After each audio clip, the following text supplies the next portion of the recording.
வணக்கம். நமது மாண்புமிகு முதல்வர் அவர்களுக்கு இந்த மாலத்தி பாலனின் தாழ்மையான வேண்டுகோள்.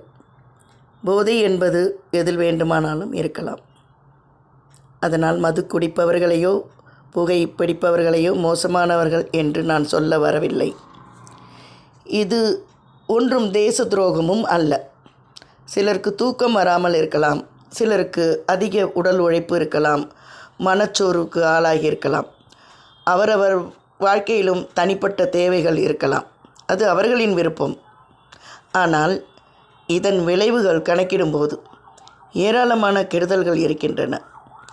குடிப்பது என்பது அவரவரின் தனிப்பட்ட உரிமை என்றாலும் ஒருவர் போதை தலைக்கேறுவதால் தாய் என்றும் சேய் என்றும் பாராமல் கொலை, கொள்ளை, கற்பழிப்பு இவை அனைத்தும் நடக்க காரணமாகிறது. போதை ஒன்றே அனைத்து குற்றங்களுக்கும் காரணமாக அமைகின்றது. ஆனால் இதனை தடுப்பது இயலாத ஒன்று. இதில் எனக்கென்ன வேண்டுகோள் என்று கேட்கிறீர்களா? குடித்துவிட்டு கார் ஓட்டுவது குற்றம் என்பது போல் குடித்துவிட்டு வீதியில் வருவதும் குற்றம் என்ற நிலை கொண்டு வர வேண்டும். ஒருத்தரின் உடல் ஆரோக்கியமும் அவரவர் கையில்தான் இருக்கிறது.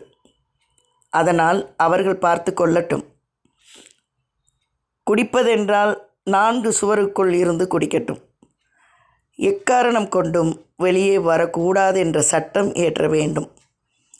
அந்த சட்டம் மிக கடுமையானதாக இருக்க வேண்டும். இதைதான் நமது அரசாங்கத்திடம் வேண்டுகிறேன்.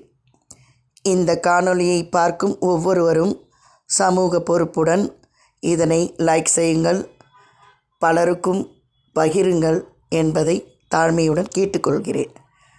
உங்களின் அன்பு சகோதரி மாலத்தி பாலன்.